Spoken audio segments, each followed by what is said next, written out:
संबंध, कामना, स्पृहा, ममता और अहंता से रहित होने पर उसकी क्या स्थिति होती है, इसका वर्णन आगे के श्लोक में करते हुए विषय का उपसंहार करते हैं। ऐसा ब्राह्मी स्थिति पात नैनाम प्राप्य विमोहयति स्थित्वास्यामंतकाले अपि ब्रह्म निर्वाण मृच्छति। हे प्रथानंदन, यह ब्राह्मी स्थिति है। इसको प्राप्त होकर कभी कोई मोहित नहीं होता। इस स्थिति में यदि अनंत काल में भी स्थित हो जाए तो निर्वाण शांत ब्रह्म की प्राप्ति हो जाती है। व्याख्या, यह ब्राह्मी स्थिति है अर्थात ब्रह्म को प्राप्त हुए मनुष्य की स्थिति है। अहंकार रहित होने से जब व्यक्तित्व मिट जाता है तब उसकी स्थिति स्वतः ही ब्रह्म में हो जाती है। कारण कि संसार के साथ संबंध रखने से ही व्यक्तित्व था। उस संबंध को सर्वथा छोड़ देने से योगी की अपनी कोई व्यक्तिगत स्थिति नहीं रहती। अत्यंत नजदीक का वाचक होने से यहाँ ऐसा पद पूर्व श्लोक में आए। विहाय कामान निस्पृह निर्मम और निरहंकार पदों का लक्ष्य करता है। भगवान के मुख से तेरी बुद्धि जब मोह कलिल और श्रुति प्रतिपत्ति से तर जाएगी तब तू योग को प्राप्त हो जाएगा। ऐसा सुनकर अर्जुन के मन में यह जिज्ञासा हुई कि वह स्थिति क्या होगी। इस पर अर्जुन ने स्थित प्रज्ञ के विषय में 4 प्रश्न किए। उन चारों प्रश्नों का उत्तर देकर भगवान ने यहाँ वह स्थिति बताई कि वह ब्राह्मी स्थिति है। तात्पर्य कि वह व्यक्तिगत स्थिति नहीं है, अर्थात उसमें व्यक्तित्व नहीं रहता। वह नित्य योग की प्राप्ति है, उसमें एक ही तत्व रहता है। इस विषय की तरफ लक्ष्य कराने के लिए ही यहाँ पार्थ संबोधन दिया गया है। नैनाम प्राप्य विमोहयति। जब तक शरीर में अहंकार रहता है तभी तक मोहित होने की संभावना रहती है, परंतु जब अहंकार का सर्वथा अभाव होकर ब्रह्म में अपनी स्थिति का अनुभव हो जाता है तब व्यक्तित्व टूटने के कारण फिर कभी मोहित होने की संभावना नहीं रहती। सत और असत को ठीक तरह से न जानना ही मोह है। तात्पर्य है कि स्वयं सत होते हुए भी असत के साथ अपनी एकता मानते रहना ही मोह है। जब साधक असत को ठीक तरह से जान लेता है तब असत से उसका संबंध विच्छेद हो जाता है और सत में अपनी वास्तविक स्थिति का अनुभव हो जाता है। इस स्थिति का अनुभव होने पर फिर कभी मोह नहीं होता। यह मनुष्य शरीर केवल परमात्मा प्राप्ति के लिए ही मिला है। इसीलिए भगवान यह मौका देते हैं कि साधारण से साधारण और पापी से पापी व्यक्ति ही क्यों ना हो, अगर वह अंतकाल में भी अपनी स्थिति परमात्मा में कर ले अर्थात जड़ता से अपना संबंध विच्छेद कर ले तो उससे निर्वाण ब्रह्म की प्राप्ति हो जाएगी। वह जन्म मरण से मुक्त हो जाएगा। ऐसी ही बात भगवान ने 7वें अध्याय के 30वें श्लोक में कही है कि अधिभूत, अधिदेव और अधियज्ञ एक भगवान ही है। ऐसा प्रयाण काल में भी मेरे को जो जान लेते हैं वे मेरे को यथार्थ रूप से जान लेते हैं अर्थात मेरे को प्राप्त हो जाते हैं। 8वें अध्याय के 5वें श्लोक में कहा कि अंतकाल में मेरा स्मरण करता हुआ कोई प्राणी छोड़ता है तो वह मेरे को ही प्राप्त होता है, इसमें संदेह नहीं है। दूसरी बात, उपर्युक्त पदों से भगवान उस ब्राह्मी स्थिति की महिमा का वर्णन करते हैं कि इसमें यदि अंतकाल में भी कोई स्थिति हो जाए तो वह शांत ब्रह्म को प्राप्त हो जाता है। जैसे समबुद्धि के विषय में भगवान ने कहा था कि इसका थोड़ा सा भी अनुष्ठान महान भय से रक्षा कर लेता है, ऐसे ही यहाँ कहते हैं कि अंतकाल में भी ब्राह्मी स्थिति हो जाए, जड़ता से संबंध विच्छेद हो जाए तो निर्वाण ब्रह्म की प्राप्ति हो जाती है। इस स्थिति का अनुभव होने में जड़ता का राग ही बाधक है।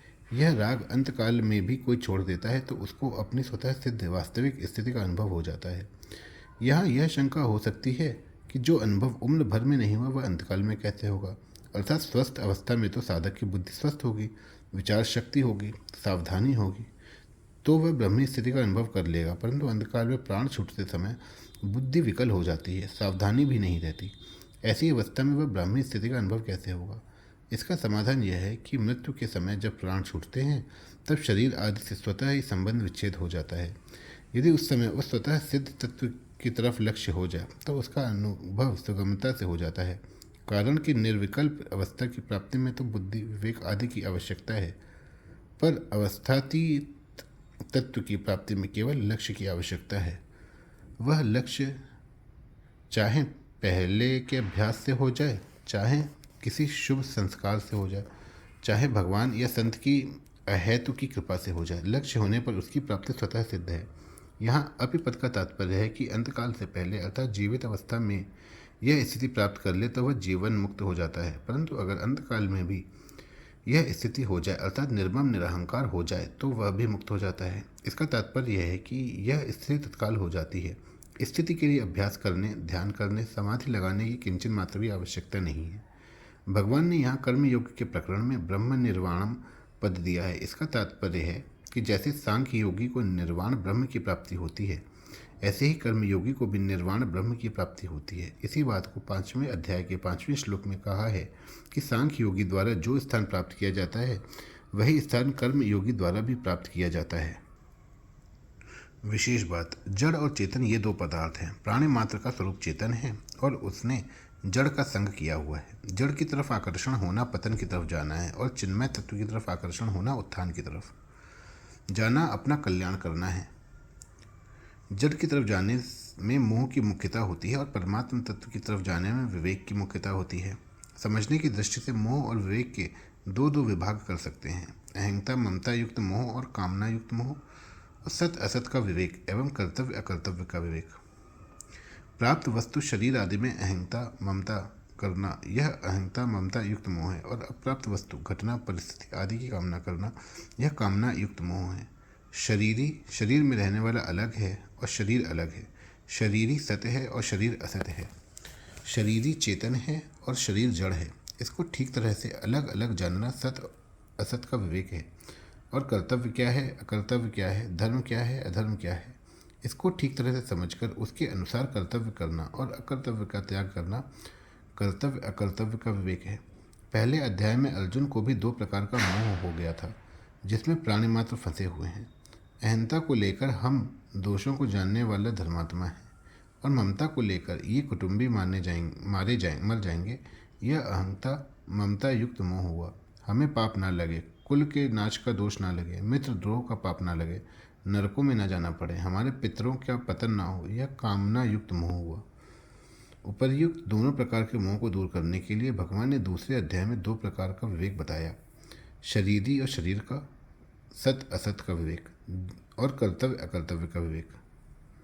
शरीरी शरीर का विवेक बताते हुए भगवान ने कहा कि मैं, तू और ये राजा लोग पहले नहीं थे, यह बात भी नहीं और आगे नहीं रहेंगे। यह बात भी नहीं अर्थात हम सभी पहले भी थे और आगे भी रहेंगे, तथा ये शरीर पहले भी नहीं थे और आगे भी नहीं रहेंगे, तथा बीच में भी प्रतिक्षण बदल रहे हैं। जैसे शरीर में कुमार युवा वृद्धावस्था अवस्थाएँ बदलती हैं, और जैसे मनुष्य पुराने वस्त्रों को छोड़कर नए वस्त्र धारण करता है, ऐसे ही जीव पहले शरीर को छोड़कर दूसरा शरीर धारण करता है। यह तो अकाट्य नियम है, इसमें चिंता की, शोक की बात ही क्या है। कर्तव्य अकर्तव्य का विवेक बताते हुए भगवान ने कहा कि क्षत्रिय के लिए युद्ध से बढ़कर कोई धर्म नहीं है। अनायास प्राप्त हुआ युद्ध स्वर्ग प्राप्ति का खुला दरवाजा है। तू युद्ध रूप स्वधर्म का पालन नहीं करेगा तो तुझे पाप लगेगा। यदि तू जय पराजय, लाभ हानि और सुख दुख को समान करके युद्ध करेगा तो पाप नहीं लगेगा। तेरा तो कर्तव्य कर्म करने में ही अधिकार है, फल में कभी नहीं। तू कर्म फल का हेतु भी मत बन, और कर्म न करने में भी तेरी आसक्ति न हो। इसलिए तू कर्मों की सिद्धि असिद्धि में सम होकर और समता में स्थित होकर कर्मों को कर, क्योंकि समता ही योग है। जो मनुष्य सम बुद्धि से युक्त होकर कर्म करता है, वह जीवित अवस्था में ही पुण्य पाप से रहित हो जाती है।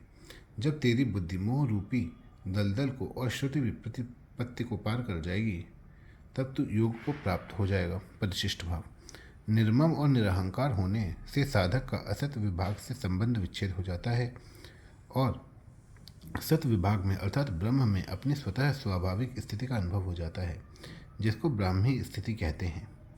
इस ब्राह्मी स्थिति को प्राप्त होने पर शरीर का कोई मालिक नहीं रहता, अर्थात शरीरी को मेरा कहने वाला कोई नहीं रहता। व्यक्तित्व तो मिट जाता है। तात्पर्य यह हुआ कि हमारी स्थिति अहंकार के आश्रित नहीं है। अहंकार के मिटने पर भी हमारी स्थिति रहती है, जो ब्राह्मी स्थिति कहलाती है। एक बार इस ब्राह्मी स्थिति नित्य योग का अनुभव होने पर फिर कभी मोह नहीं होता। अगर अंतकाल में भी मनुष्य निर्मम निरहंकार होकर ब्राह्मी स्थिति का अनुभव कर ले तो उसको तत्काल निर्वाण ब्रह्म की प्राप्ति हो जाती है। निर्मम निरहंकार होने से ब्रह्म की प्राप्ति तत्वज्ञान हो जाता है। फिर मनुष्य ममता रहित, कामना रहित और कर्तव्य रहित हो जाता है। कारण कि जीवने अहम के कारण ही जगत को धारण किया है। अहंकार विमूढ़ात्मा कर्ता हमिति मन्यते जीव भूतम महाबाहो येदम धार्यते जगत। यदि वह अहम का त्याग कर दे तो फिर जगत ही नहीं रहेगा। ब्रह्म की प्राप्ति होने पर समग्र परमात्मा की प्राप्ति स्वतः हो जाती है, क्योंकि समग्र परमात्मा ब्रह्म की प्रतिष्ठा है। मेरा कुछ नहीं है, इसको स्वीकार करने से मनुष्य निर्मम हो जाता है। मेरे को कुछ नहीं चाहिए, इसको स्वीकार करने से मनुष्य निष्काम हो जाता है। मेरे को अपने लिए कुछ नहीं करना, इसको स्वीकार करने से मनुष्य निरहंकार हो जाता है।